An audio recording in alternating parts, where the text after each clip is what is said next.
ഇവർ യാർന്ന് തെരിയുമാ എന്നൊക്കെ ചോദിച്ചിട്ട് പഴയ റോസാപ്പൂവും പാലത്തിൽ കൂടെ ഓടുന്നതൊക്കെ വെച്ചിട്ട്. അതെ, പക്ഷെ എല്ലാവരും ഗിരിരാജൻ കോഴിയുടെ ആ ഒരു ഡിറ്റർമിനേഷനെയും മറ്റേ അത്രയും നാളത്തെ ഒരു വെയിറ്റിങ്ങിനെയും എറ്റേണൽ ലവിനെയാണ് അപ്രീഷിയേറ്റ് ചെയ്യുന്നത്. മീഡിയ വലുതായിട്ട് അപ്രീഷിയേറ്റ് ചെയ്യുന്നില്ല, പക്ഷെ ഗിരിരാജൻ കോഴിയുടെ ആ ഒരു എഫേർട്ടാണ്. I'm really happy.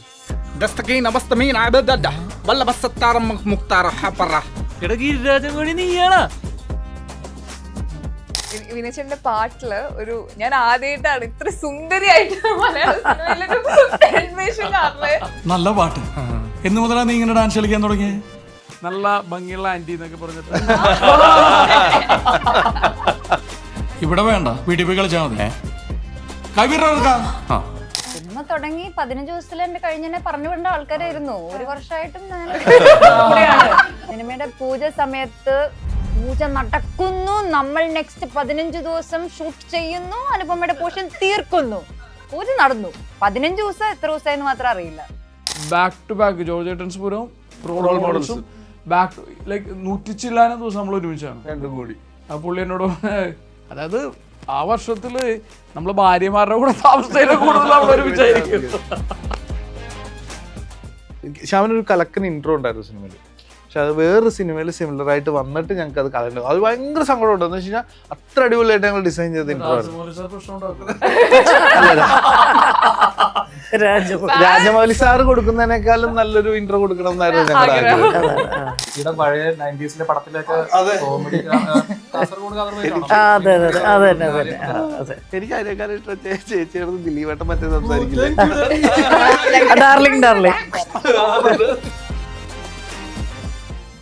നല്ല ആക്ടേഴ്സ് ഉണ്ട്, എല്ലാം ഉണ്ട്. പക്ഷെ ഈ സിനിമയിൽ ഒരു ഭയങ്കര സ്റ്റാർ ഉണ്ടോ എന്ന് വെച്ചാൽ എനിക്ക് അറിഞ്ഞുകൂടാ.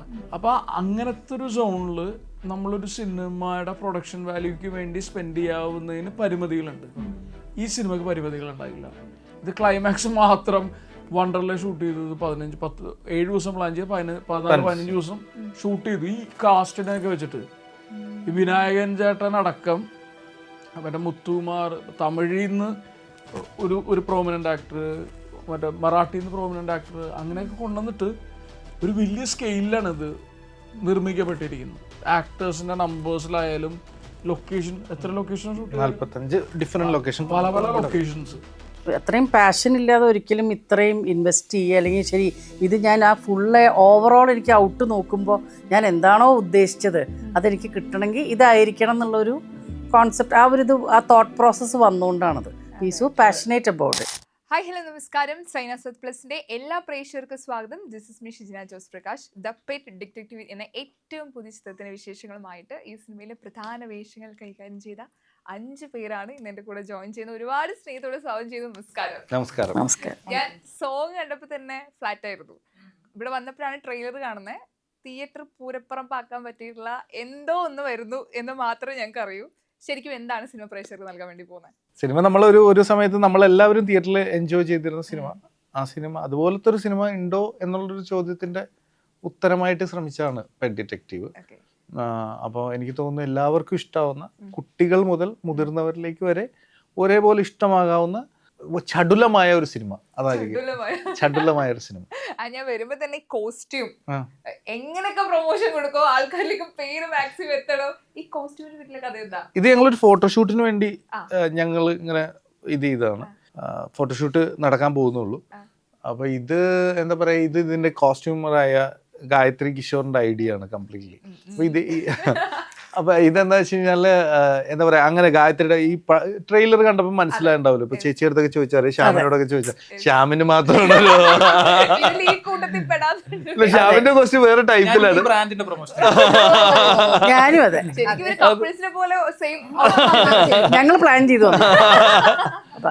അപ്പോ അത് ആളുടെ തന്നെ ഐഡിയയിൽ ആള് പ്രൊമോഷന് വേണ്ടി ഇങ്ങനെ ഒരു സംഭവം സ്റ്റിച്ച് ചെയ്ത് കൊണ്ടുവന്നതാണ്. ഈ ഒരു പ്രൊഡ്യൂസർ ആയപ്പോഴേ ഞാൻ വന്നപ്പോൾ തന്നെ ഓടി നടന്ന കാര്യങ്ങൾ ചെയ്യണം, മാക്സിമം ഈ സിനിമയെ മാക്സിമം ആളുകളിലേക്ക് എത്തിക്കണം എന്ന് ചിന്തിച്ചിട്ട് ഓടി നടക്കുന്ന ഒരു പ്രൊഡ്യൂസറെ ഞാൻ കണ്ടേ. ഈ സിനിമ എത്തിയപ്പോൾ അല്ലെങ്കിൽ കഥ എത്തിയ സമയത്ത് കഥ കേട്ട് ഞാൻ ഈ സിനിമ പ്രൊഡ്യൂസ് ചെയ്യാം എന്ന് തീരുമാനിച്ചാണോ? ആ പ്രൊഡ്യൂസർ ആയതിന്റെ പിന്നിലൊരു കഥ എന്താ?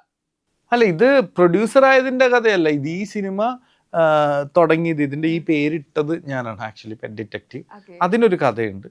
അത് ഞങ്ങളുടെ സുഹൃത്തിൻ്റെ ഒരു പെറ്റ് മിസ്സാവുകയും ഞങ്ങളെല്ലാവരും കൂടി ഒരുമിച്ചിരിക്കുന്ന ഒരു സ്പേസിൽ വെച്ചിട്ട് ഞങ്ങൾക്കെല്ലാം വളരെ അറിയാവുന്ന ആകെ ഒരു പെറ്റേ ഉള്ളൂ ആ ഫുൾ ഫ്രണ്ട് സർക്കിളിൽ. അപ്പോൾ അത് ഒരു ദിവസം രാത്രി ഞങ്ങളൊക്കെ ഇരിക്കുന്ന സ്പേസിൽ നിന്ന് പെട്ടെന്ന് ഇറങ്ങിപ്പോയി അതിനെ കാണാതാവുകയും ചെയ്യും. അതൊരു 2 ദിവസം എല്ലാവരും തേടുകയും ഞങ്ങളൊക്കെ ഇൻസ്റ്റാഗ്രാം സ്റ്റോറീസ് എല്ലാം ഇട്ടുകയും അങ്ങനെ ഒരു സംഭവം ഉണ്ടായി. എന്നിട്ട് 2 ദിവസം കഴിഞ്ഞ് ആളെ തിരിച്ചു കിട്ടുകയൊക്കെ ചെയ്തു. അപ്പോൾ ആ കഥയും ആ ഒരു കാര്യമൊക്കെ ഇങ്ങനെ മനസ്സിലാക്കി ഞാൻ പ്രണീഷ് വിജയനായിട്ട് ആ ദിവസങ്ങളിൽ വൈകുന്നേരം സ്ഥിരമായിട്ട് ജാം ചെയ്യുന്നതിൻ്റെ ഭാഗമായിട്ട് ഒരു ദിവസം ഈ ഒരു കാര്യവും ഇതിൽ പെറ്റ് ഡിറ്റക്റ്റീവ് എന്ന് പറയുന്ന ഐഡിയ നമുക്ക് വർക്ക് ചെയ്ത് നോക്കിയല്ല. ശരിക്കും അങ്ങനെ ആ പ്രൊഫഷനിൽ ആരും ഇല്ല, ഇന്ത്യയിലില്ല. അപ്പോൾ അത് വെച്ച് നമുക്ക് വർക്ക് ചെയ്ത് നോക്കിയാലോ എന്ന് പറഞ്ഞാൽ അങ്ങനെ തുടങ്ങിയ സിനിമയാണ്. അപ്പോൾ എനിക്കത് ഞാനൊരു നായകനാവുക അല്ലെങ്കിൽ ഓക്കെ എനിക്ക് ആ സിനിമയിൽ പെറ്റ് ഡിറ്റക്റ്റീവിൻ്റെ കഥാപാത്രം ചെയ്യുന്ന വേറെ ആരെങ്കിലും പ്രൊഡ്യൂസ് ചെയ്യുന്ന ഒരു സിനിമ ആയിരിക്കും എന്ന് വിചാരിച്ചു. പിന്നീട് ഞാൻ ഈ പടം കുറച്ച് പ്രൊഡക്ഷൻ ഞാൻ എൻ്റെ കൂടെ ജോയിൻ ചെയ്ത് പ്രൊഡ്യൂസ് ചെയ്യാന്നുള്ള പ്ലാനിൽ വേറൊരാൾ ഇൻവെസ്റ്ററും കാര്യങ്ങളൊക്കെ വന്നു. അതൊരു ദിവസം ഞങ്ങൾ ഈ സിനിമ അനൗൺസ് ചെയ്യാൻ വേണ്ടി വൈകുന്നേരം അനൗൺസ് ചെയ്യാൻ വേണ്ടി നിൽക്കുന്നു. അപ്പോൾ ഞാൻ മലയാളത്തിൽ മുതിർന്ന ആൾക്കാരെയൊക്കെ പോയി കണ്ട് അനുഗ്രഹമൊക്കെ മേടിച്ച് ഉച്ചയ്ക്ക് അനൗൺസ് ചെയ്യാമെന്ന് പറഞ്ഞ് തിരിച്ച് വരുന്ന വഴിക്ക് പെട്ടെന്ന് ആ ഇൻവെസ്റ്റർ ബാക്ക് ഔട്ട് ചെയ്യും. അപ്പോൾ കഴിഞ്ഞ ഒരു വർഷമായിട്ട് ഇതിൻ്റെ കൂടെ നിന്നുകൊണ്ടിരുന്ന പ്രീ പ്രൊഡക്ഷനിൽ ഉണ്ടായിരുന്ന അസിസ്റ്റന്റ് ഡയറക്ടേഴ്സും ഇതിൻ്റെ കൂടെ ഉണ്ടായിരുന്ന കോ റൈറ്റർ എല്ലാവർക്കും അത് കുറച്ച് കാര്യമായ ഒരു അപ്സെറ്റ് ഉണ്ടാക്കി. എല്ലാവരും പതുക്കെ ടാറ്റ പറയുക, പെട്ടി മടക്കുക എന്നൊക്കെ പറയുന്ന ഒരു ഇമോഷണൽ സീനും പരിപാടിയൊക്കെ നടന്ന് ചിലർ മെസ്സേജ് അയച്ചു, ചേട്ടാ ഞാൻ നാളെ പോവുകയാണ് എന്നൊക്കെ പറഞ്ഞ് അങ്ങനെ ഒരു പോയിന്റിൽ ഞാൻ ശരി എന്നാൽ ഇത് ഞാൻ ഒറ്റയ്ക്ക് അടിക്കാം എന്നുള്ള പരിപാടിയിലേക്ക് എത്തിയായിരുന്നു. എനിക്ക് പണ്ടൊരു ഇന്റർവ്യൂവിൽ ഓർമ്മയുണ്ട് ഞാൻ ചോദിച്ചത്, ഇപ്പം എല്ലാവരും ആർട്ടിസ്റ്റ് പതുക്കെ ഡയറക്ടർ ആവുന്നു, പ്രൊഡ്യൂസർ ആവുന്നു, അപ്പം ഇങ്ങനെ ഒരു ആഗ്രഹം ഉണ്ടാവും ഒരിക്കലും ഇപ്പൊ ചെയ്യുന്ന പണി ഞാൻ വൃത്തിയായിട്ട് ചെയ്യട്ടെ എന്ന് പറഞ്ഞു. ഭയങ്കര സർപ്രൈസ് ആയി. പക്ഷെ ഞാൻ പറഞ്ഞില്ലേ, അത് നമ്മളൊരു പ്ലാൻ ഒന്നും ഇട്ടിട്ട് ഇരുന്നിട്ട് കാര്യമില്ല എന്നുള്ളതും വേറൊരു കാര്യമുള്ളൂ. അതെ, അത് നമ്മുടെ പ്ലാനുകൾ ഇങ്ങനെ മാറ്റി വരാം. വിനേശന്റെ പാട്ടില് ഒരു ഞാൻ ആദ്യമായിട്ടാണ് ഇത്ര സുന്ദരിയായിട്ട് സുന്ദരിയായ അമ്മ. അതെ, അവർ എങ്ങനെയുണ്ട് നമ്മൾ ആ ഡ്രസ്സൊക്കെ ഇട്ടിട്ട് മിററിൽ നോക്കുന്ന ഒരു മൂമെന്റ് ഉണ്ടല്ലോ. ഓഫ് കോഴ്സ് നമ്മൾ എല്ലാ വേഷങ്ങളും ചെയ്യണം. എങ്ങനെയുണ്ടായിരുന്നു? ഭയങ്കര രസമായിരുന്നു. ഞാൻ മിററിൽ നോക്കിയില്ല. വീഡിയോ എടുത്തായിരുന്നു, അത് സ്റ്റോറി ഉണ്ടായിരുന്നു. അത് ഷൂട്ട് കഴിഞ്ഞിട്ട് എന്തോ എടുത്താന്ന് എന്ന് പറഞ്ഞാല് അത് ഔട്ട് എക്സ്പെക്റ്റഡ് അല്ലായിരുന്നു. നമ്മൾ ഷൂട്ടെല്ലാം കഴിഞ്ഞ് കുറേ നാൾ കഴിഞ്ഞിട്ടാണ് ഈ വീഡിയോ പ്രൊമോ സോങ് ഷൂട്ട് ചെയ്യപ്പെട്ട്. അപ്പം എന്നോട് പറഞ്ഞു ഇതുപോലെ അതിൻ്റെ അവസാനം ഞാൻ വരുമെന്ന് പറഞ്ഞു. പക്ഷെ ഇത് ഇങ്ങനെ രൂപത്തിൽ വരുന്ന പരിപാടി അറിഞ്ഞുകൂടായിരുന്നു. പിന്നെ ആ മ്യൂസിക് വീഡിയോ ഡയറക്റ്റ് ചെയ്ത് ഇതിൻ്റെ സിനിമാറ്റോഗ്രാഫർ ആനന്ദ് സി ചന്ദ്രനാണ്. അപ്പോൾ ഷറഫ് പറഞ്ഞപ്പോൾ ഇതൊരു ട്രസ്റ്റ് ഫാക്ടറാണല്ലോ. അപ്പോൾ എനിക്കറിയായിരുന്നു ഞാനിപ്പോൾ ഇവരെന്ത് പറഞ്ഞാലും നമ്മൾ ചെയ്യുക എന്ന് പറഞ്ഞ സാധനമുണ്ട്. കാര്യം എപ്പോഴും നമ്മളെല്ലാവരും വർക്ക് ചെയ്യുന്നത് സിനിമയ്ക്ക് വേണ്ടിയിട്ടാണ്. സിനിമ ഏറ്റവും കൂടുതൽ ആളുകളിലേക്ക് എത്തിക്കുക എന്ന് പറയുന്ന ഒരു ഒബ്ജക്റ്റീവാണ്. അപ്പോൾ അതിന് ഹെൽപ്ഫുൾ ആവുമെങ്കിൽ എനിക്കത് കുഴപ്പമില്ലായിരുന്നു. പിന്നെ സർപ്രൈസിംഗ് എന്താണെന്ന് വെച്ച് കഴിഞ്ഞാൽ അല്ലാണ്ട് തന്നെ ജനറലി ആരും നിങ്ങൾ സുന്ദരനാണെന്നൊന്നും പറഞ്ഞിട്ടില്ലേ ജനറലി. പക്ഷേ ഇതിൻ്റെ സ്റ്റോറിയും പരിപാടിയൊക്കെ വന്നു കഴിഞ്ഞപ്പോൾ ഒരുപാട് ആളുകൾ ഇപ്പം നിങ്ങൾ പറഞ്ഞ പോലെ നല്ല ഭംഗിയുള്ള ആൻറ്റി എന്നൊക്കെ പറഞ്ഞിട്ട് എനിക്ക് ആ കളർ ഇഷ്ടപ്പെട്ടു. ബ്ലൗസിന്റെ colour selection is like really ഞങ്ങളുടെ പെൺകുട്ടികളൊക്കെ അതാ നോക്കുക. ഭയങ്കര ഒരു കളറായിരുന്നു അത്. ആദ്യത്തെ കോംപ്ലിമെന്റ് അനുപമയാണ്. അനുപമ ഒന്ന് സുന്ദരിയാണെന്നൊക്കെ പറഞ്ഞു. അപ്പൊ ഞാൻ മനസ്സിൽ വിചാരിക്കുകയാണ് ഈ കൊച്ചു കളിയാക്കണായിരിക്കും എന്തോ. പക്ഷെ ഇതിപ്പോ വീഡിയോ ഇറങ്ങിയപ്പോ ഒരുപാട് ആളുകൾ ആന്റീനെ അപ്രീഷിയേറ്റ് ചെയ്തപ്പോ ഏറ്റവും കൂടുതൽ കമന്റ്സ് ഇതുപോലെ തന്നെ വന്നത് ഈ ഗിരിരാജൻ കോഴി ആൻഡ് മെറി ഒരുമിച്ച് വരുന്നു, അല്ലെങ്കിൽ ആ കോംബോ ഞങ്ങൾക്ക് അന്ന് സക്സസ് ആയിരുന്നില്ല. സക്സസ് ആയിട്ട് ഞങ്ങൾ അത് ഇത്ര വർഷങ്ങൾക്ക് ശേഷം നിങ്ങൾക്കൊരു ഫാൻ ബേസ് ഉണ്ട് എന്ന് അറിയുമ്പോൾ ഭയങ്കര സന്തോഷമാണ്. കമന്റ്സ് കാണുമ്പോൾ ശരിക്കും എങ്ങനെയാ അതിനെടുക്കണേ? രണ്ടും ഡിഫറെന്റ് ആയിട്ടുള്ളതാണ്. പക്ഷെ ലൈക്ക് ഒരു സർക്കിളില് മറ്റേ കംപ്ലീറ്റ് ചെയ്ത ഒരു ഫീലിംഗ്. ചില പുതിയ പാട്ടുകളൊക്കെ നീലമുകിലേക്ക് ഇട്ടിട്ടൊക്കെ ഞാൻ കട്ടുകണ്ടായിരുന്നു. അത് ഭയങ്കര ശരിക്കും ഞാൻ തന്നെ ആലോചിച്ചു ഈ കഥാപാത്രം ആ രീതിയിലൊക്കെ ഈ റീൽസ് ഒക്കെ കട്ട് ചെയ്യണവര് ഭയങ്കര കാര്യമായിട്ട് ആത്മാർത്ഥമായിട്ട് കട്ട് ചെയ്തിട്ടുണ്ട്. ഒരാൾ കൂലി വെച്ച് കട്ട് ചെയ്തിട്ടുണ്ട്. മറ്റേ എന്താ പറയാ, ഇവർ യാർന്ന് തെരിയുമാ എന്നൊക്കെ ചോദിച്ചിട്ട് പഴയ റോസാപ്പൂ പാലത്തിൽ കൂടെ ഓടുന്നതൊക്കെ വെച്ചിട്ട്. അതെ, പക്ഷെ എല്ലാവരും ഗിരിരാജൻ കോഴിയുടെ ആ ഒരു ഡിറ്റർമിനേഷനെയും മറ്റേ അത്രയും നാളത്തെ ഒരു വെയിറ്റിങ്ങിനെയും എറ്റേണൽ ലവിനെയാണ് അപ്രീഷിയേറ്റ് ചെയ്യുന്നത്. മീഡിയ വലുതായിട്ട് അപ്രീഷിയേറ്റ് ചെയ്യുന്നില്ല, പക്ഷെ ഗിരിരാജൻ കോഴിയുടെ ആ ഒരു എഫേർട്ടാണ്. ഇപ്പൊ ക്യാരക്ടറെ കുറിച്ച് പറയൂ. കാരണം ഒരു ഫൺ എല്ലാവരും ചിരിപ്പിക്കാന്ന് പറയണത് ഭയങ്കര ബുദ്ധിമുട്ടാണ്. ഇതിൽ എന്തായാലും ഫൺ എലമെന്റ് ഉണ്ടാവും. സോ ഈ ക്യാരക്ടർ കിട്ടിയ സമയത്ത് അതിൽ ഉണ്ടാവുന്നത് എന്താ റീസൺ? പ്രണീഷ് ഏട്ടൻ്റെ ഡയറക്ടറാണ്. ഒരുപാട് നാളുകൾക്ക് മുന്നേ കറക്റ്റ് ആയിട്ട് 2020 തന്നെയാണല്ലേ. 2020 ഈ കഥ പറഞ്ഞത്. ഇപ്പൊ 2025 ആയി. അപ്പോൾ കഥ പറയുമ്പോഴും നമ്മൾ കഥ കേട്ടു, ഷർഫിക്കയാണ് ചെയ്യുന്നതെന്ന് പറഞ്ഞു. കഥ കേട്ടു, എന്തൊക്കെയോ രസമുണ്ട്, ഇത് കിട്ടിയാ കിട്ടി, പോയാ പോയി. അതായത് എക്സിക്യൂഷൻ ബേസ്ഡ് സിനിമയാണെന്ന് മനസ്സിലായി. തമാശകൾ അങ്ങനെയാണല്ലോ. പിന്നെ ഞാൻ ഒരുപാട് തമാശ സിനിമകളുടെ ഭാഗമായിട്ടില്ല. എനിക്ക് ഭയങ്കര ഇഷ്ടമുള്ള ജോണറാണ് തമാശ എന്ന് പറയുന്നത്. പക്ഷെ അത് ഏറ്റവും ഡിഫിക്കൽട്ടായിട്ട് എക്സിക്യൂട്ട് ചെയ്യാൻ ഡിഫിക്കൽട്ടി ഉള്ളതുമാണ്. പിന്നെ അതിന്റെ ടീം, പിന്നെ അത് കഴിഞ്ഞ് കുറച്ച് നാൾ കഴിഞ്ഞിട്ടാണ് ആക്ച്വലി പ്രൊജക്ട് ഇവോൾവ് ആയി ടീം എല്ലാവരും ആയത്. ആ സമയത്ത് വീണ്ടും എന്നെ അപ്രോച്ച് ചെയ്തായിരുന്നു. അന്ന് കഴിഞ്ഞ് വീണ്ടും അപ്രോച്ച് ചെയ്തപ്പോൾ ഇറ്റ്സ് ലൈക്ക് പ്രേമം റീയൂണിയൻ പോലെയാണ് തോന്നിയത്. അപ്പൊ റീയൂണിയൻ വിളിച്ചു കഴിഞ്ഞാൽ പോവാതിരിക്കാൻ പറ്റില്ലല്ലോ എന്നുള്ളൊരു ഫീലാണ് വന്നത്. And it's fun. ഇപ്പൊ ഇന്റർവ്യൂസ് ചെയ്യുമ്പോഴാണെങ്കിലൊക്കെ നമ്മള് ഈ സിനിമ എന്ന് പറയുമ്പോൾ നമുക്ക് ഒരിക്കലും ഡിറ്റാച്ച് ചെയ്യാൻ പറ്റാത്തൊരു കാര്യമാണ് പ്രേമം. അതെ. സോ ലൈക്ക് അങ്ങനെ ഒരു ഫീലിംഗ് ആണ് ടോട്ടലി ഫീൽ ചെയ്യുന്നത്. So it feels nice. Ma'am പറയൂ, കുറെ നാല് ശേഷം മാമിനൊരു സിനിമയുടെ അല്ല നിങ്ങള് ബന്ധുക്കളുമാണല്ലോ, പാരമ്പര്യമായിട്ട് ഞങ്ങൾക്ക് അതാണ് ഞങ്ങളുടെ സ്പെഷ്യാലിറ്റി. ഞങ്ങൾ അങ്ങനെ ഇങ്ങനെയും കാസ്റ്റ് ചെയ്തല്ല ഇതൊന്നും, ഞങ്ങൾക്ക് വ്യക്തമായ പ്ലാനുകൾ ഉണ്ടെന്നൊക്കെ. ഒരുപാട് കാസ്റ്റിംഗ് ഉണ്ടല്ലോ ഇതിലല്ലേ. പിന്നെ തീർച്ചയായിട്ടും ഇതാരോ നമുക്ക് കിട്ടണില്ല. ഒരുപാട് മുഖങ്ങൾ ഇതിലുണ്ട്. മാം എങ്ങനെ ഇതിലേക്ക് ഇന്നാവുന്നത്? എന്നെ ഈ പറഞ്ഞ പോലെ ഇതിൻ്റെ ഡയറക്ടർ പ്രണീഷ് എന്നോട് ഫസ്റ്റ് പറഞ്ഞത് ഇതിൽ കോമഡി ചെയ്യരുത് എന്നാണ്. അതെ, ചെയ്യരുത് എന്നാണ് പറഞ്ഞത്. അപ്പോൾ എനിക്ക് അതൊരു വെറൈറ്റി ആയിട്ട് തോന്നി. ഇപ്പോൾ സാധാരണ നമ്മൾ ചെയ്തു വന്ന പടങ്ങളായാലും നമ്മൾ അല്ലാതെയും ഒക്കെ കോമഡി അല്ലെങ്കിൽ എന്തെങ്കിലും എലമെൻ്റ് അവിടെ ഉണ്ടാവും. ഇത് ഫുൾ എന്നെ ചുറ്റിപ്പറ്റിയുള്ള ആൾക്കാർ മൊത്തം ഒരു സിറ്റുവേഷണൽ കോമഡി എന്നുള്ള രീതിയിലാണ്. പക്ഷെ ഞാൻ ഭയങ്കര സീരിയസ് ക്യാരക്ടറാണ്. പക്ഷേ അത്ര സീരിയസ് അല്ല ഞാൻ പറയണേ, but go with the flow എന്ന് പറയില്ലേ, അതുപോലെ. അപ്പോൾ ഇതുവരെ ഞാൻ ഇങ്ങനത്തെ ചെയ്തിട്ടില്ല. എപ്പോഴും എനിക്ക് ചെയ്യാനേ ഉണ്ടാവുള്ളൂ അവിടെ. പക്ഷെ ഇവിടെ എനിക്ക് ഐ ജസ്റ്റ് ഹാവ് ടു ഇവരെല്ലാം ചെയ്യുമ്പോൾ ആ ഒരു ഫ്ലോയിലും എനിക്കും കൂടെ. അതെ, എക്സാക്ട്ലി, അതാണ് കാര്യം. നിങ്ങൾക്ക് കാണുമ്പോൾ ചിരി വരും, അതാണല്ലോ ഞങ്ങളുടെ ഉദ്ദേശം. ഇവിടെ ഇവർ എത്രയും സീരിയസ് ആയിട്ടുള്ള കാര്യങ്ങൾ ഡീൽ ചെയ്തോണ്ട്. അതെ, ഇങ്ങനെയൊന്നും ഒരിക്കലും വിനയുടെ ക്യാരക്ടറൊക്കെ വളരെ സീരിയസ് ആയിട്ടും ഡെഡിക്കേറ്റഡ് ആയിട്ടും ചെയ്തുകൊണ്ടിരിക്കുന്ന വർക്കിലാണ് അവള്.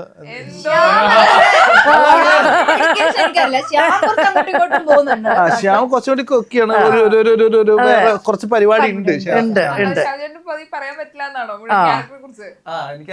ശ്യാമൊക്കെ ഈ പടത്തിൽ വന്ന് ഇടുത്തി പോലെ വന്ന് ഈ കഥാപാത്രം വീഴുവാണ്. ഒരു പോയിന്റ് അല്ല, അങ്ങനെയാണ് അതിന്റെ പ്രസന്റ് ചെയ്യുന്ന, അങ്ങനെ തന്നെയാണ്.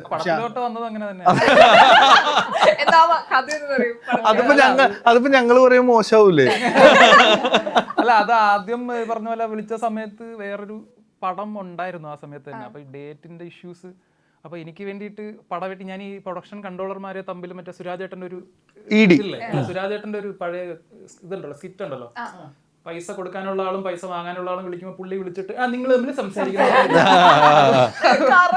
അതുപോലെ 2 പടത്തിന്റെ കൺട്രോളർമാരോട് ഞാൻ കൊടുത്ത ചേട്ടാ ഈ ചേട്ടനോട് സംസാരിക്കും, ഡേറ്റ് ഓക്കെ ആണെങ്കിൽ വരാന്നുള്ള രീതിയിലായിരുന്നു വന്നത്. അപ്പൊ പിന്നെ അത് ചെയ്യാൻ പറ്റി. പക്ഷെ ഈ പറഞ്ഞ പോലെ ഭയങ്കര ഒരു അമ്യൂസ്മെന്റ് പാർക്കിലൊക്കെ പോകുന്നൊരു അമ്യൂസ്മെന്റ് പാർക്കിലായിരുന്നു, അങ്ങനെ ഒരു ഫീലിലാണ് ഷൂട്ട് ചെയ്തത്. അമ്യൂസ്മെന്റ് ആണ് അവിടുത്തെ ഹൈലൈറ്റ്. എല്ലാ ദിവസവും സർപ്രൈസ് ആണ്. നമ്മൾ ഡെയിലി വന്നിട്ട് എന്താണ് ക്ലൈമാക്സിന്റെ ഒരു പരിപാടിയിലൊക്കെ എന്താണ് ചെയ്യേണ്ടത് നമുക്കറിയില്ല, അവിടെ വന്നിട്ടായിരിക്കും. പിന്നെ നമ്മൾ 3 പേരായിട്ടുള്ള ഒരു സീക്വൻസ് ഉണ്ട്. നമ്മൾ 3 പേരായിട്ടുള്ള സീക്വൻസിൽ ഫുള്ള് പൊടി, അടി, ഓട്ടം, ചാട്ടം. നമുക്ക് ആ ഗോഡൌണിന്റെ അകത്ത് നമ്മൾ 3 പേരും അത്യാവശ്യം പൊടി വലിച്ചു. കഴിഞ്ഞ് ഞങ്ങൾക്ക് വയ്യാണ്ടായി, ഞങ്ങൾക്ക് എല്ലാവർക്കും ഭയങ്കര ചുമയായതിനു ശേഷം എല്ലാവർക്കും ഇങ്ങനെ ഒരു എക്സ്പീരിയൻസ് ആദ്യമായിട്ടാണ്. ചേച്ചിയോട് പറഞ്ഞു എന്ന് പറഞ്ഞല്ലോ കോമഡി ചെയ്യേണ്ടത്. എന്നോട് ആദ്യം വന്നപ്പോഴേ കോമഡിയാണ് പരിപാടി എന്നുള്ള രീതിയിൽ ജയ്വിഷ്ണു പറയായിരുന്നു വന്നിട്ട്. ഞാൻ കുറച്ച് നമ്മൾ ഒതുക്കി ചെയ്യാനുള്ള ഒരു പ്രവണത വരുമല്ലോ ആദ്യത്തെ സീനിൽ ചെയ്യുമ്പോൾ. ഞാൻ ഒതുക്കിയിട്ടൊക്കെ ചെയ്യുന്ന പിടിക്കുന്ന പറയുമായിരുന്നു. അങ്ങനത്തെ ഒരു മൂഡാണ് മൊത്തം ക്യാരക്ടേഴ്സ്. ഇതിൽ ഓൾറെഡി ഒരു ഹീറോയിക് മൂവ്മെന്റ് നായികനോട് പറയുന്നത് ലൈഫിൽ എപ്പോഴും ഒരു ഹീറോയിക് മൂവ്മെന്റ് സംഭവിച്ചിട്ടുണ്ടോ? നിങ്ങളൊക്കെ ഹീറോസ് ആണ്, നമ്മുടെ മനസ്സിൽ ടോപ്പിൽ നിൽക്കുന്ന ആൾക്കാരാണ്. നിങ്ങളുടെ ലൈഫിൽ ഒരു ഹീറോയിക് മൂവ്മെന്റ് എടുത്ത് പറയാൻ പറഞ്ഞ എന്തായിരിക്കും? പിന്നെ ഞാൻ എല്ലാവരും പറഞ്ഞു. അങ്ങനെ എനിക്ക് പെട്ടെന്ന് ആലോചിച്ചിട്ട് ഞാൻ അങ്ങനെ വലിയ അമ്പേതായിട്ട് എനിക്ക് തോന്നുന്നു. അല്ല, അങ്ങനെ ഭയങ്കര ഹീറോയിക് മൂവ്മെന്റ് ലൈഫിൽ ഉണ്ടായിട്ടില്ല. ഞാൻ പൊതുവെ ഇങ്ങനെ ഭയങ്കര പീസ്ഫുൾ ആയിട്ട് ഭയങ്കര സട്ടിലായിട്ട് പോകുന്ന പോലത്തെ ഒരു ലൈഫാണ് എൻ്റെ ആസ് ഓഫ് നൗ. ഞാൻ അങ്ങനെ ഒരുപക്ഷെ അങ്ങനെ ഭയങ്കര വലിയ റിസ്ക് ഒന്നും എടുക്കുന്ന ഒരാളല്ലാത്തതുകൊണ്ടായിരിക്കാം എനിക്കിങ്ങനെ പെട്ടെന്നൊരു ഓർമ്മ വരുന്നില്ല. ഞാൻ അങ്ങനെ വലിയ പരിപാടിയൊന്നും ചെയ്തതായിട്ട് എനിക്ക് തോന്നുന്നില്ല. നെക്സ്റ്റ് ഓർമ്മിച്ചിട്ട് പെട്ടെന്ന് കിട്ടുന്നത്. എന്നാലും ഞാൻ പറയാം, പെട്ടെന്ന് ഇവിടെ നാട്ടിൽ ഫുട്ബോൾ കളിച്ചുകൊണ്ടിരുന്നപ്പോൾ എന്താ പറയുക, ഫസ്റ്റ് ഹാഫിൽ 3-0 നിന്നിട്ട് ഒരു സ്ട്രാറ്റജി ചേഞ്ച് ചെയ്തിട്ട് ഞങ്ങളൊരു ഈക്വൽ ആയിരുന്നു, 3-3 വന്നായിരുന്നു. അപ്പൊ അന്ന് ആ ചെയ്ത സ്ട്രാറ്റജി ഭയങ്കര അപ്രീഷിയേറ്റ് ചെയ്യപ്പെട്ടു. അതെനിക്കൊരു ഹീറോയിക് മൊമെന്റ് ഒക്കെ ആയിരുന്നു. ഇമാജിൻ ചെയ്യണത്.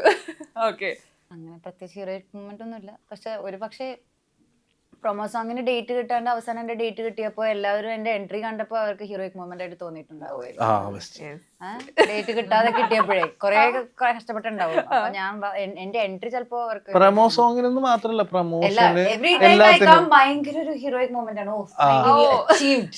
ആക്ച്വലി അനുപമ ഒരു കുറെ വിസിറ്റ് വരേണ്ടി വന്നു. കാരണം അനുപമയുടെ അടുത്ത് നമ്മൾക്ക് നേരത്തെ കമ്മ്യൂണിക്കേറ്റ് ചെയ്തിട്ടുണ്ടായിരുന്നു. അനുപമക്ക് ഡേറ്റ് ഭയങ്കര പ്രശ്നമായിരുന്നു. പക്ഷെ അനുപമ തന്നെ വരണം എന്നുള്ളൊരു നിർബന്ധവും നമുക്കും ഉണ്ടായിരുന്നു. അപ്പൊ അനുപമ ചേട്ടാ ഇത് എങ്ങനെ പിടിക്കുമെന്ന് പറയുമ്പോൾ നമ്മൾ പറഞ്ഞു ഓക്കെ ഞങ്ങൾ നിന്റെ സൗകര്യത്തിനാണ് ഷൂട്ട് ചെയ്യാൻ പ്ലാൻ ഉള്ളൂ എന്നുള്ളത് ഞങ്ങൾ പറഞ്ഞു. സിനിമ തുടങ്ങി 15 ദിവസത്തിൽ എന്റെ കഴിഞ്ഞതിനെ പറഞ്ഞുകൊണ്ട് ആൾക്കാരായിരുന്നു. ഒരു വർഷമായിട്ടും പോയിട്ടില്ല. അല്ല, എന്റെ അടുത്ത് പറഞ്ഞൊരു കാര്യമുണ്ട്. ഞാൻ എല്ലാം പറയുന്നത് പൂജ സമയത്ത് പൂജ നടക്കുന്നു, നമ്മൾ നെക്സ്റ്റ് 15 ദിവസം ഷൂട്ട് ചെയ്യുന്നു, അനുപമയുടെ പോർഷൻ തീർക്കുന്നു. പൂജ നടന്നു 15 ദിവസം, എത്ര ദിവസമായെന്ന് മാത്രം അറിയില്ല. അല്ല, ഇടയ്ക്കിടയ്ക്ക് അനുഭവം വരുന്നു, ഷൂട്ട് ചെയ്യുന്നു. ഒരെണ്ണത്തില് ഞാൻ ഭയങ്കര നോർമലാ, ഒരെണ്ണത്തില് പകുതി ടാനുണ്ട്. അനുഭവം ബൈസണിന്നാണ് വരുന്നത്. അവിടെ പോത്ത്, ചെളി, മറ്റേ വേറെ ചേറൊക്കെ ആയിട്ട് വേറെ മൂഡ്. ഇവിടെ മറ്റേ ടെറർ മൂഡ്. ഇവിടെ മറ്റേ കൊറിയൻ കോസ്റ്റ്യൂം ഒക്കെ ഇട്ടിട്ട് ഭയങ്കര ഫണ്ണി ആയിട്ടുള്ള കുട്ടിയായിട്ട് ക്യൂട്ടായിട്ടൊക്കെ നിൽക്കുന്നത്. പക്ഷെ നിങ്ങളുടെ ഡാൻസ് ഭയങ്കര ക്യൂട്ടായിരുന്നു. അതെ അതെ അതെ. അത് എത്ര സമയം എടുത്തു? ആരോ പറയുന്നത് മറ്റേ പണ്ട് സ്കൂളിൽ ഡ്രില്ല് കളിക്കാൻ തന്നെയായിരുന്നു ഞങ്ങളുടെ ഉദ്ദേശം. അത് മാത്രം. അല്ല, അല്ല പണ്ട് നമ്മൾ ദൂരദർശനിലൊക്കെ കാണില്ലേ, അങ്ങനത്തെ നമുക്ക് ആ ഒരു ഫീലാ കിട്ടണേ. പിന്നെ ആരോ പറയുണ്ടായിരുന്നു പാർലേജി ഏതൊരു ബിസ്ക്കറ്റിന്റെ പരസ്യം പോലെ വിന്റേജ് പോലെ ഷൂട്ട് അതെ അതെ. സ്റ്റെപ്പും ഭയങ്കര അടിപൊളിയായിരുന്നു. ഞങ്ങളെ പോലെ ഷാരഫേട്ടൻ ഇത് കഴിയുമ്പോൾ കാണിക്കും. ഷാരഫേട്ടനും വിനയചേട്ടനും ശ്യാമും കൂട്ടിട്ട് എന്താ തനിക്ക് പറ്റില്ല? ഞാൻ കളിച്ചതല്ലേ. നിങ്ങളുടെ കോമഡി ഉണ്ടല്ലോ, ഇപ്പൊ ഷർഫുദ്ദീൻ വിനയ് ഫോർട്ട് ചോദിച്ചാ വിനയ് ഫോർട്ട് എന്ന് പറഞ്ഞ വീഡിയോ ക്യാരക്ടറിന്റെയും പറയണേ, അതില് ആ ഒരു കോംബോ നിങ്ങൾ എപ്പോഴും വരുമ്പോ രസമാണ്. നിങ്ങളുടെ ഒരു ഫ്രണ്ട്ഷിപ്പ് ഇപ്പം ഷർഫുദ്ദീൻ വിനയ് ഫോർട്ട് ചോദിച്ചാ ആര് പറയും? Why? പിന്നെ ഈ ഫോട്ടോ ആണ്, ഒരു സംശയമില്ല. ആരാധകനാണ് ഞാൻ കേട്ടോ. പക്ഷെ അങ്ങനെ കുറിച്ച് ഒരു അഭിപ്രായമില്ല കേട്ടോ. തിരിച്ചും തരില്ല ഇതുപോലെ. തിരിച്ചും നമ്മളല്ല ഈ ഞാൻ 10-16 വർഷമായിട്ട് സിനിമയിൽ അഭിനയിക്കുന്നുണ്ടല്ലോ. ഞാൻ ഒരുപക്ഷെ ഏറ്റവും കൂടുതൽ ഷൂട്ട് ചെയ്തിട്ടുണ്ടാവുക ഞാൻ ഷർഫ് ഒരുമിച്ചാണ്. നമ്മൾ അവസാനം എൻ്റെ ലൈഫിൽ എനിക്ക് ഏറ്റവും പ്രിയപ്പെട്ട ഒരു സിനിമയുടെ സംശയം എന്ന് പറഞ്ഞിട്ട് ആ സിനിമ കൂടി നമ്മൾ ഒരുമിച്ചായത്. അയാൾ റോൾ മോഡൽ ചെയ്തു, പ്രേമം ചെയ്തു, ജോർജ് ഏട്ടൻ സ്പൂരൻ ചെയ്തു, ഇത് ചെയ്തു. അതെ അതെ അതെ അതെ. ഒരു കോംബോ അതാണ് ശരിക്കുള്ള പേര്. ഇതാണ് ശരിക്കുള്ള, അതാണ് മെയിൻ. ബാക്കിയൊക്കെ സൈഡ് കഥ വരെ അതാണ് മെയിൻ. എനിക്കിപ്പോഴും പല കാര്യങ്ങളും കത്തുന്നത്. ആക്ച്വലി ഞാൻ വിചാരിച്ചിരുന്നത് വേറെ പെർസ്പെക്ടീവിലൂടെയാണ് ഞാൻ സിനിമ കണ്ടിരുന്നത്. ഇപ്പൊ എനിക്ക് വേറെ പെർസ്പെക്ടീവ് ഓപ്പൺ ആയി. മനസ്സിലായി. സീരിയസ്ലി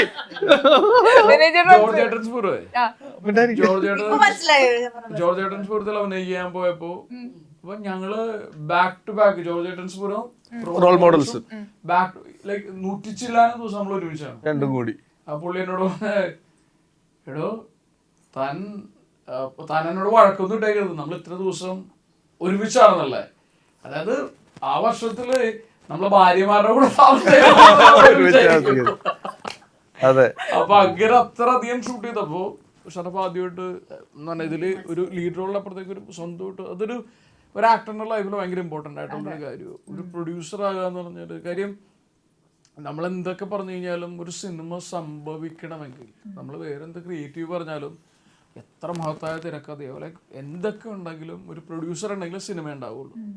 അപ്പം ഇയാളെ സംബന്ധിച്ച് ഇയാളുടെ ഒരു ഡെബ്യൂ ആണല്ലോ ആസ് എ പ്രൊഡ്യൂസർ. അപ്പം അതിലിങ്ങനെ ഒരു ഭാഗമാകാൻ കഴിച്ചാൽ സന്തോഷം, പ്രൗഡ്. ഭയങ്കര സന്തോഷം.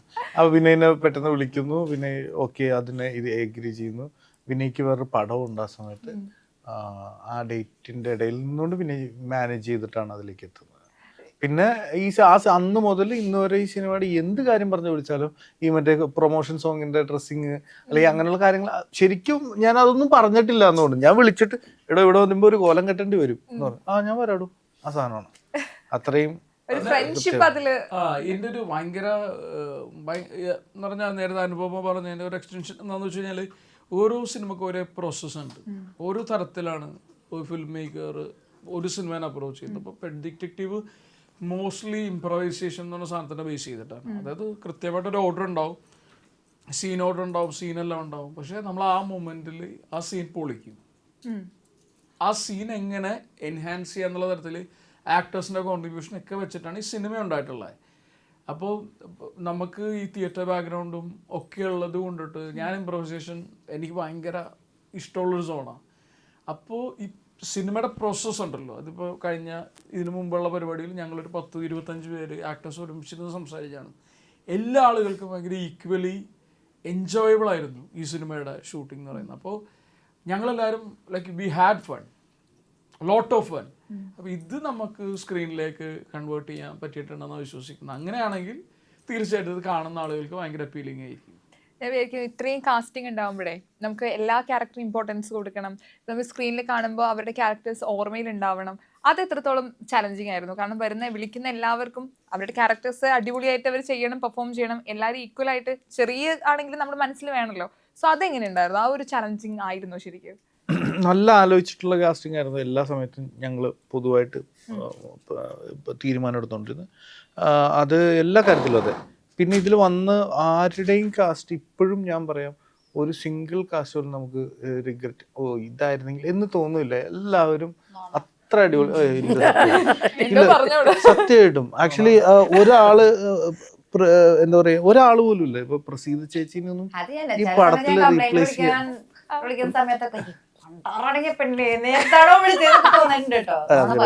പക്ഷെ നിന്റെ കാര്യത്തിൽ ഞങ്ങൾക്ക് വ്യക്തമായുള്ളതുകൊണ്ട് അത് അന്നേ അങ്ങനെ തന്നെയായിരുന്നു, ഇപ്പോഴും അത് തന്നെയാണ്.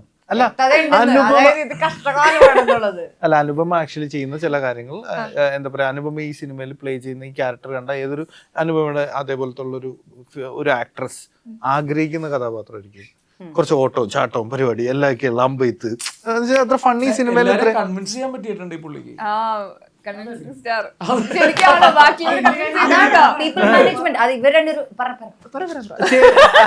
അല്ല ചേച്ചിയുടെ കാര്യത്തിൽ അതുപോലെ തന്നെയാണ്. ചേച്ചിനെ ക്യാരക്ടർ ഒന്നും റീപ്ലേസ് ചെയ്യാൻ പറ്റില്ല. അതുപോലെ ചേച്ചിയുടെ അടുത്ത് എന്താ പറയാ സീരിയസ് ആയിട്ട് ചെയ്യാൻ പറഞ്ഞെങ്കിലും നിങ്ങൾക്ക് സത്യമായിട്ടും ചേച്ചി വരുന്നത് എപ്പോഴൊക്കെയാണ് അവിടെയൊക്കെ ചിരി ഉണ്ടാവും. അതാണ് അതിന്റെ റിയാലിറ്റി. അതിന്റെ റിയാലിറ്റി അതൊക്കെ ഡയറക്ടർ പറഞ്ഞു തരുന്ന പോലെ നമ്മള്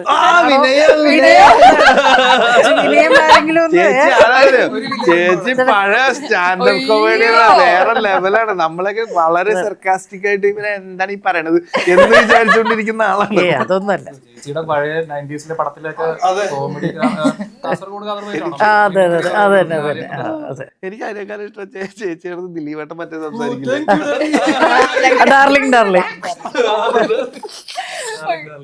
അല്ല ഞാൻ ഏറ്റവും ലുക്ക് ഫോർവേഡ് ചെയ്ത് ഇവരൊപ്പം ഒക്കെ എനിക്ക് അഭിനയിക്കണം, ഒരു സ്ക്രീൻ സ്പേസ് ഉണ്ടാവണം. അതാണ് ഞാൻ ഉദ്ദേശിച്ചത്. എനിക്കത് കിട്ടി. Thanks to all of them. Seriously വരുമ്പോ അങ്ങനെ ഒരു ടെൻഷൻ ഉണ്ടായിരുന്നു പുതിയ ആൾക്കാരായിട്ട് എങ്ങനെയാ? ആദ്യം എനിക്കൊരു ഇതുണ്ടായിരുന്നു. പക്ഷെ they were like so cool. I mean like നമ്മൾ എത്ര കംഫർട്ടബിൾ ആക്കാവോ അത്രയും കംഫർട്ടബിൾ ആയിട്ടാണ് വർക്ക് ചെയ്തത്. പിന്നെ എനിക്ക് പിന്നെ കുട്ടേട്ടനും കൂട്ടുണ്ടായിരുന്നല്ലോ. അപ്പൊ അതുകൊണ്ട് എനിക്ക് ഞങ്ങൾക്ക് ആ ഒരു ഇത് കുറെ പടങ്ങൾ ഞങ്ങൾ ചെയ്തുകൊണ്ട് അതും ഒരു ഇതാണ്. പിന്നെ എന്ത് പറഞ്ഞാലും നമുക്ക് എന്താ കൊടുക്കേണ്ടത് എന്നുള്ളത് നമ്മളിങ്ങനെ ആലോചിച്ചോണ്ടിരിക്കുകയാണ്. എത്ര പടം ചോക്കി പെർഫോം ചെയ്യട്ടെ. അതാണ് സീനിയേഴ്സിന്റെ ഒരു ഇതുണ്ടല്ലോ. നമ്മള് ക്ലൈമാക്സ് ഷൂട്ട് ചെയ്യുമ്പോൾ തന്നെ ഇപ്പം വിജയരാഘവൻ സാറിന്റെ കാര്യം പറഞ്ഞ പോലെ അതെ കുറച്ച് വെള്ളത്തിലൊക്കെയുള്ള പരിപാടികളുണ്ട്. നമ്മൾ ഇറങ്ങാൻ മടിച്ചിരിക്കുമ്പോ പുള്ളി ഓൾറെഡി ഇറങ്ങി. സാറും വിജയരാഘവൻ സാറും ഒക്കെ പക്ഷെ എനിക്ക് തോന്നുന്നു അത് എല്ലാവർക്കും ഒരു ചെറിയ റിലാക്സ്ഡ് ആയിരുന്നു തോന്നുന്നു. ആ സമയത്ത് കുറച്ച് ചില്ലായിട്ട് അങ്ങനെ നിൽക്കാൻ പറ്റും. അതുപോലെ ശ്യാമൻ എന്റെ കുട്ടികൾക്ക് ഭയങ്കര ഇഷ്ടമുള്ള ആക്ടറാണ്. അപ്പം ഇയാളെ കുറിച്ച് ഭയങ്കരമായിട്ട് അപ്പൊ ഞങ്ങളൊരു സിനിമ ഒരുമിച്ച് ചെയ്തിട്ടുണ്ട്. നമുക്ക് കോമ്പിനേഷൻ ഇല്ല ഒരു സിനിമയിലുണ്ട്. അപ്പോൾ ഇതുപോലെ തന്നെ ശ്യാമിനെയും വിളിക്കുന്നത് ശ്യാമ് ചെയ്താൽ കറക്റ്റ് ആണെന്ന് വിചാരിക്കുന്ന സ്ഥലത്ത് തന്നെയുള്ള ശ്യാമിനൊരു കലക്കൻ ഇൻട്രോ ഉണ്ടായിരുന്നു സിനിമയിൽ. പക്ഷെ അത് വേറൊരു സിനിമയിൽ സിമിലർ ആയിട്ട് വന്നിട്ട് ഞങ്ങൾക്ക് അത് കളയണ്ടോ, അത് ഭയങ്കര സങ്കടം ഉണ്ട്. എന്ന് വെച്ച് കഴിഞ്ഞാൽ അത്ര അടിപൊളിയായിട്ട് ഞങ്ങൾ ഡിസൈൻ ചെയ്ത ഇൻട്രോ ആയിരുന്നു. രാജമൗലി സാറ് കൊടുക്കുന്നതിനേക്കാളും നല്ലൊരു ഇൻട്രോ കൊടുക്കണം എന്നായിരുന്നു ഞങ്ങളുടെ ആഗ്രഹം. ഒരു ഡിറ്റക്റ്റീവ് റൗണ്ടിലേക്ക് പോയാലോ? നിങ്ങളൊരു ഡിറ്റക്റ്റീവ് ആണ്, അങ്ങനെയാണെങ്കിൽ ഈ കൂട്ടത്തില് ഒരു കൊലയാളി ആവാൻ ചാൻസ് ഉള്ളത് ആരായിരിക്കും? മാഫിയാണോ കളിക്കാൻ പോകുന്നത്? കളി ഓ ഈ കൂട്ടത്തില് നിങ്ങൾ ഒരു ഡിറ്റക്റ്റീവ് ആണ്, അങ്ങനെയാണെങ്കിൽ ഈ കൂട്ടത്തില് കൊലയാളി ആവാൻ സാധ്യതയുള്ള ഒരാൾ. ഞാൻ പറയട്ടെ, ആ പ്രസീത ചേച്ചി. എന്തുകൊണ്ടാ? അല്ല, അത് നമ്മള് ആർട്ടിസ്റ്റുകളാണല്ലോ, അപ്പൊ ആ രീതിയിൽ വെറുതെ ആലോചിച്ചിട്ട് നല്ലൊരു ആ ടൈപ്പ് ഒരു ക്യാരക്ടർ ചെയ്തപ്പോൾ അൺപ്രഡിക്റ്റബിൾ ആയി. അതെ അതെ, അത് ഇതിന്റെ സ്ക്രിപ്റ്റ് റൈറ്റർ ജയ് എന്നോട് പറഞ്ഞു ഷൂട്ടിങ്ങിന്റെ സമയത്ത്. അല്ലല്ല, പക്ഷെ നല്ലൊരു ഇന്റൻസ് സീൻ അവിടെ ചെയ്തിട്ടേ ചേച്ചിക്ക് അറിയോ, ചേച്ചിക്ക് അടുത്ത പടത്തില് സൈക്കോ ക്യാരക്ടർ ചെയ്യാൻ പറ്റും. ആരും കണ്ടുപിടിക്കില്ല അത്, കാരണം നമ്മള് പ്ലസന്റ് ഫേസ് ആയിട്ടിരിക്കുകയാണല്ലോ. അവര് പെട്ടെന്ന് മാറുമ്പോഴത് എന്നൊക്കെ പറഞ്ഞു പോയി. ഞാൻ വിചാരിച്ചു വല്ലതും ഒന്നും എഴുതിയില്ല. ഓക്കെ, അങ്ങനെയാണെങ്കിൽ ഡിറ്റക്റ്റീവ് ആണെങ്കിൽ ഒരു കൊലയാളി ഈ കൂട്ടത്തിൽ ആരായിരിക്കും? ഞാൻ ഉപമേനാക്കണം. എന്തുകൊണ്ടാ? സിനിമയിലൊക്കെ ആണെങ്കിൽ ഇൻട്രസ്റ്റിംഗ് ആയിരിക്കും.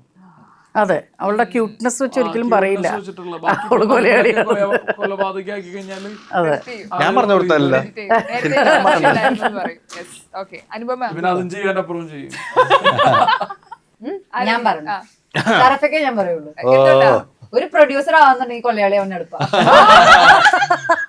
അറിയാതെ കൊലപാതകം ചെയ്യുന്ന കൊണ്ട് കൊലപാതകം ഓൾറെഡി ചെയ്യും. കിരീടത്തിലെ സേതുമാധവന്റെ അവസ്ഥയ്ക്കില്ലേ, കത്തിയിട്ട് അത്ര സ്ട്രിക്റ്റ് പ്രൊഡ്യൂസർ ആയിരുന്നോ? സ്ട്രിക്റ്റ് അല്ലായിരുന്നു, ഒട്ടും സ്ട്രിക്റ്റ് അല്ലായിരുന്നു. പക്ഷെ നിസ്സഹായാവസ്ഥ കൊണ്ടുള്ള സ്ട്രിക്റ്റ് മാത്രമല്ല, ഇയാള് കൂളായിരുന്നു ശരിക്കും. എനിക്ക് ചിലപ്പോ പാവം തോന്നും, പക്ഷെ എന്നാലും ഞാൻ വഴക്കുണ്ടാക്കിക്കൊണ്ടിരിക്കല്ലേ. ഇപ്പൊ പാവം തോന്നിയാൽ ശരിയാവില്ല എന്ന് പറഞ്ഞാൽ വഴക്ക് കണ്ടിന്യൂ ചെയ്യാറുണ്ട് ചില സമയത്ത്. ഇത് ഇയാള് ഭയങ്കര കൂളായിരുന്നു. കാര്യം എന്താണെന്ന് വെച്ച് കഴിഞ്ഞാല് ഇപ്പോ ഭയങ്കര ഒരു സ്റ്റാർ ഇല്ലാത്തൊരു സിനിമയിൽ നമ്മൾ സ്പെൻഡ് ചെയ്യേണ്ട ഞാനൊരു പടം പ്രൊഡ്യൂസ് ചെയ്ത് അതിന്റെ പോസ്റ്റ് പ്രൊഡക്ഷൻ നടക്കുന്നുണ്ട്. ഞാൻ പറഞ്ഞ അപ്പൊ നമ്മളുടെ സ്റ്റാർ കാസ്റ്റും നമുക്ക് ഈ സിനിമ എവിടെ കൊണ്ട് പ്ലേസ് ചെയ്യാൻ പറ്റും, അങ്ങനെ ഒരുപാട് ഘടകങ്ങളൊക്കെ ആലോചിച്ചിട്ടായിരിക്കും നമ്മളൊരു സിനിമ. പക്ഷെ ഇയാളെ സംബന്ധിച്ച് ഈ സിനിമയിൽ ഭയങ്കര ഇൻട്രസ്റ്റിംഗ് ആയിട്ടുള്ള എല്ലാ ജനറേഷനിൽ പെട്ട ഇൻട്രസ്റ്റിംഗ് ആയിട്ടുള്ള ആക്ടേഴ്സൊക്കെ ഉണ്ട്, നല്ല ആക്ടേഴ്സ് ഉണ്ട്, എല്ലാം ഉണ്ട്. പക്ഷെ ഈ സിനിമയിൽ ഒരു ഭയങ്കര സ്റ്റാർ ഉണ്ടോയെന്ന് വെച്ചാൽ എനിക്ക് അറിഞ്ഞൂടാ. അപ്പോൾ അങ്ങനത്തെ ഒരു സോണിൽ നമ്മളൊരു സിനിമയുടെ പ്രൊഡക്ഷൻ വാല്യൂക്ക് വേണ്ടി സ്പെൻഡ് ചെയ്യാവുന്നതിന് പരിമിതികളുണ്ട്. ഈ സിനിമയ്ക്ക് പരിമിതികൾ ഉണ്ടായില്ല. ഇത് ക്ലൈമാക്സ് മാത്രം വണ്ടർല ഷൂട്ട് ചെയ്തത് 7 ദിവസം പ്ലാൻ ചെയ്ത് 15 ദിവസം ഷൂട്ട് ചെയ്തു ഈ കാസ്റ്റിനെയൊക്കെ വെച്ചിട്ട്. ഈ വിനായകൻ ചേട്ടൻ അടക്കം മറ്റേ മുത്തുകുമാർ, തമിഴിൽ നിന്ന് ഒരു പ്രോമിനൻ്റ് ആക്ടർ, മറ്റേ മറാഠിയിൽ നിന്ന് പ്രോമിനൻ്റ് ആക്ടർ, അങ്ങനെയൊക്കെ കൊണ്ടുവന്നിട്ട് ഒരു വലിയ സ്കെയിലാണ് ഇത് നിർമ്മിക്കപ്പെട്ടിരിക്കുന്നത്. ആക്ടേഴ്സിന്റെ നമ്പേഴ്സിലായാലും ലൊക്കേഷൻ, എത്ര ലൊക്കേഷൻ ഷൂട്ട് 45 ഡിഫറെന്റ് ലൊക്കേഷൻ, പല ലൊക്കേഷൻസ്. അപ്പൊ അങ്ങനെയൊക്കെ വെച്ചിട്ട് ഇത് വലിയ സ്കെയിലാക്കിയിട്ടുണ്ട്. അതൊരു ഒരു ഒരു ഒരു കൺവെൻഷണൽ പ്രൊഡ്യൂസറിന് അങ്ങനെ ഈ കാസ്റ്റ് വെച്ചിട്ട് അവർ ചെയ്യില്ല. ഇയാളായതുകൊണ്ടിട്ടായിരിക്കും. കാര്യം ഇതിപ്പോ ഇങ്ങനെ ചെയ്താലേ പരിപാടി തിയേറ്ററിൽ നിൽക്കുകയുള്ളൂ. കാര്യം ആളുകൾ ഈ തിയേറ്ററിക്കൽ സിനിമ എന്ന് പറയുന്ന ഒരു തരത്തിലേക്ക് സിനിമേനെ കണ്ടു തുടങ്ങി. ഈ സിനിമ തിയേറ്ററിക്കലാണെങ്കിൽ ഞാൻ തിയേറ്ററിൽ ഒന്ന് കാണാന്ന് പറയുന്ന പോലെ. അപ്പൊ ആ ഒരു തരത്തിൽ ഈ സിനിമ പാക്ക് ചെയ്യപ്പെട്ടിട്ടുണ്ട്. പ്രോബബ്ലി ഈ സിനിമ ഇവര് തലയിൽ കണ്ടിരിക്കണം ഓൾറെഡി, അല്ലെങ്കിൽ ഇങ്ങനെ ഒരു സിനിമ ഉണ്ടാക്കാൻ പറ്റുന്ന എനിക്ക് തോന്നണില്ല. അല്ല, അത് മാത്രമല്ല, ഈസ് വെരി പാഷനേറ്റ്. അത്രയും പാഷൻ ഇല്ലാതെ ഒരിക്കലും ഇത്രയും ഇൻവെസ്റ്റ് ചെയ്യുക, അല്ലെങ്കിൽ ശരി ഇത് ഞാൻ ആ ഫുള്ള് ഓവറോൾ എനിക്ക് ഔട്ട് നോക്കുമ്പോൾ ഞാൻ എന്താണോ ഉദ്ദേശിച്ചത് അതെനിക്ക് കിട്ടണമെങ്കിൽ ഇതായിരിക്കണം എന്നുള്ളൊരു കോൺസെപ്റ്റ്, ആ തോട്ട് പ്രോസസ്സ് വന്നുകൊണ്ടാണത്.